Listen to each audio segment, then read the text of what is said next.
Hello everyone. So आज आहे आपला कॅन्डल मेकिंगचा डे 1 आणि जस्ट बेसिक्स शिकण्यासाठी मी हे 1 kgचं सोया वॅक्सचं पॅकेट ऑर्डर केलं आहे. Okay, this is from Amazon आणि त्यामध्ये हे असे बारीक क्यूब्स आलेले आहेत. This is soya wax cubes. Okay, so आता आपण फर्स्ट हे मेल्ट करून घेऊ. सो आता हे वॅक्स मेल्ट करण्यासाठी मी इथे गॅसवरती एकच क्यूबसुद्धा मेल्ट करून घेते आहे.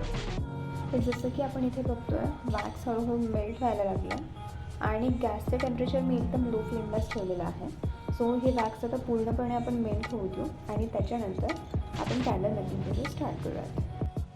आता जसं की तुम्ही बघू शकता आपलं वॅक्स कम्प्लिटली मेल्ट झालेलं आहे आणि आता आपण फर्स्ट कॅन्डल मेकिंगला स्टार्ट करूयात. सो ही आपले आहेत सिलिकॉन मोल्ड आणि this is I think daisy flower mould.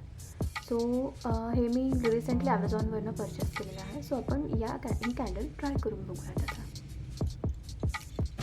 आणि रिसेंटली मी एका व्हिडिओमध्ये बघितलं होतं वॅक्स मेल्ट केल्या लगेच पोर करायचं नाही आपल्याला. याचं मेल्टिंग टेम्परेचर थोडंसं 60 to 65 ला आलं पाहिजे. It is Fahrenheit. आणि त्यानंतर आपण या मोल्डमध्ये हळूहळू पोर करूयात. सो ही आपली फर्स्ट कॅन्डल असो, यामध्ये आपण कोणताही कलर किंवा फ्रॅग्रन्स ॲड केलेला नाही आहे. जस्ट फॉर सॅम्पल पर्पज आपण हे प्लेट करून बघूया. सो आता यामध्ये आपण हे पोर करणार आहोत.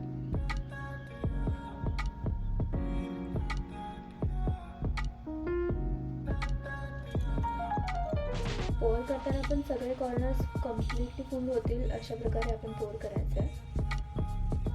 Yes, so now it is done. Let me show you जवळून कसं दिसतं. सो हे बघा, आपण या मोल्डमध्ये कम्प्लिटली पोर केलेलं आहे आणि हे आता आपल्याला अराउंड 2 to 3 hours असं सोडून द्यायचं आणि त्यानंतर आपण रिझल्ट्स बघूया. So stay tuned. बाय.